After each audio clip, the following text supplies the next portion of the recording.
What's that? I think it's time for From the Faithful 50, Ryan. Oh, I do think it's time for From the Faithful I 50. feel like you're totally unprepared.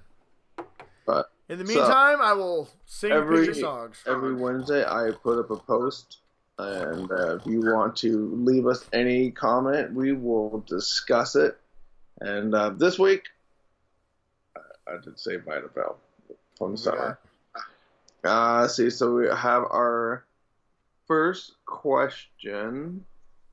Okay, Jeff, he says that his son uses his old cell phone to play games. At what age do you think it's time to give your kids a fully functional cell phone? Now we got my son is 11. We got him one of those relay devices, and you just like push the middle button and it kind of works like a walkie-talkie, but it's like this big around. And it worked just fine. And we said that we will get him his first full-fledged phone when he's 13. Yeah, we don't have an age so much in my house. I got my daughter, my oldest, she's 10. We got her one of those watches that you can call like 10, 15 people on it. Yeah. And she can get messages and, we can see where she's at and stuff. Part of the problem is obviously kids aren't responsible enough to not lose and break cell phones, and cell phones are really expensive. And not only that, I don't really want to give them that. I don't want to have them have to worry about that responsibility, honestly. I feel like you're setting your kid up for failure when you give them something that young, that expensive. But and not just that. I mean, I know you can put parental locks and everything on it, but like, I just don't want my kids having access to Facebook, and they don't need to Skype all their friends all the time and watching all their weird ass YouTube channels. Yeah, so what we've done is we've kind of taken a healthy medium right in the middle. Is we've gotten them iPods, right? The iPod Touches that are like little cell phones, so they can use them in the house to talk. We let them talk to their friends, but we know they're on FaceTime with their friends, or we let them text their friends, or stuff like that. And we just don't allow them to. I have all the parental locks on there, so they don't they don't have Facebook or Snapchat or anything like that on it. But and not just that, they can call. They can. If they're here with a babysitter, they can call us from their iPhone or iPods, just like they could from a phone if there's a problem.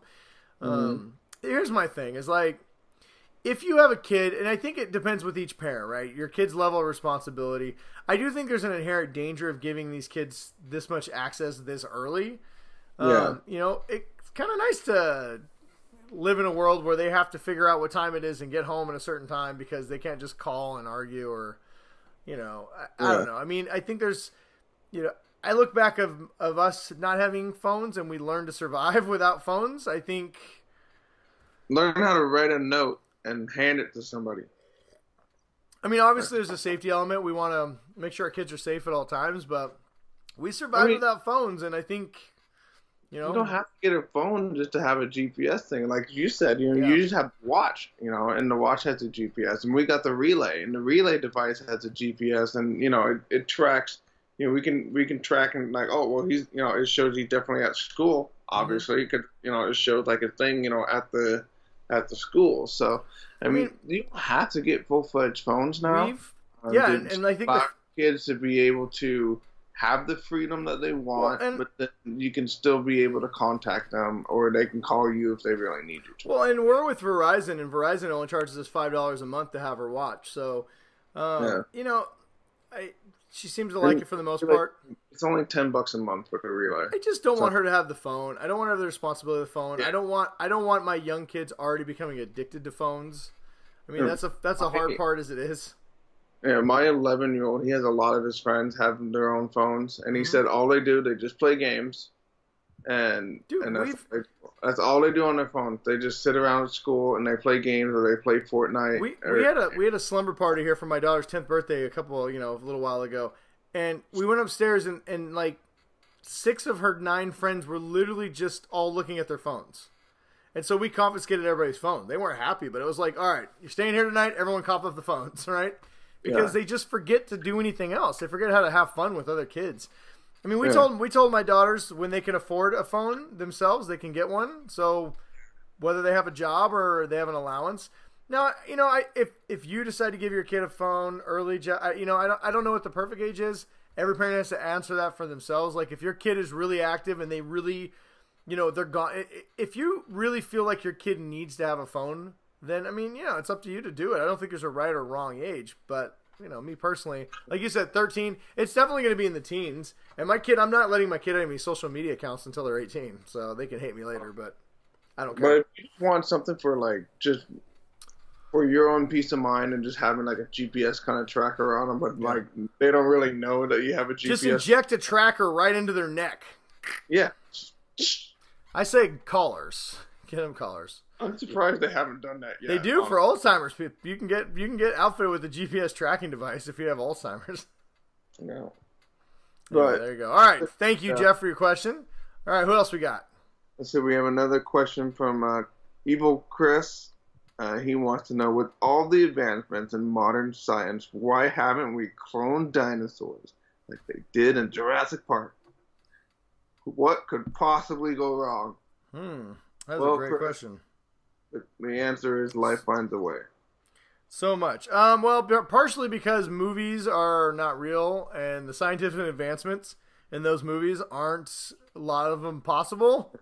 And we can only have Jeff Goldblum saving us from so many times. That's also a valid point. Let's see. All right. And that wasn't evil, Chris. That was boring. I hate Solo because I'm a loser, Chris. Yeah. Oh. Brian had a little more to add. I didn't know that. Right. Yeah.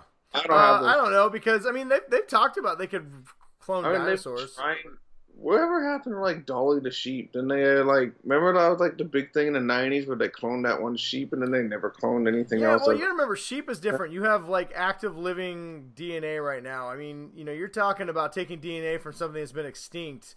I do think that they have the ability to, I think they were talking that they're starting to get closer to having that ability. But what could go wrong? I can tell you what could go wrong. Dinosaurs could reclaim the Earth and kill all of us. Yeah. That's exactly what. All right, so we have Jeff had one more question. He says, summertime is right around the corner. Ooh. What are some of your favorite ways for you and the family to cool off? We paid like $250 or something for like a pool membership for like the township pool that's near us, and you just go as much as you want all summer long. I think we're going to get that this year, just because I work a lot.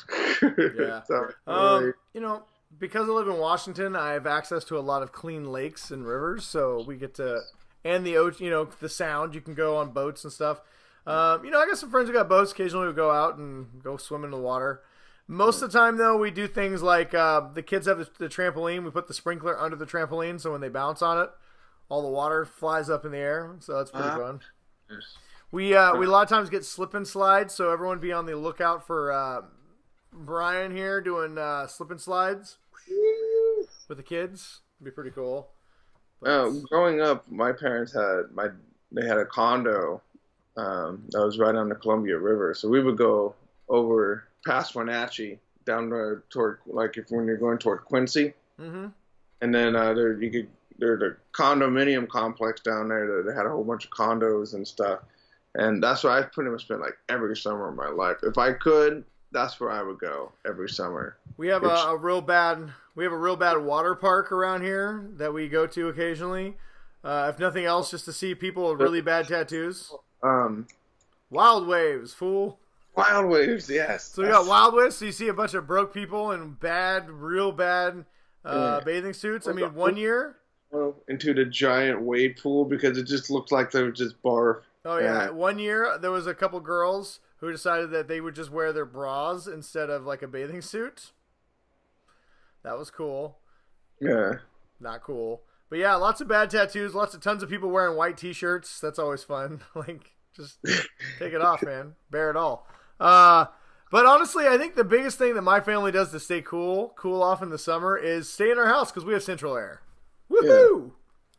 Yeah. And for me, when the AC units are all working, my house is very nice. Nice.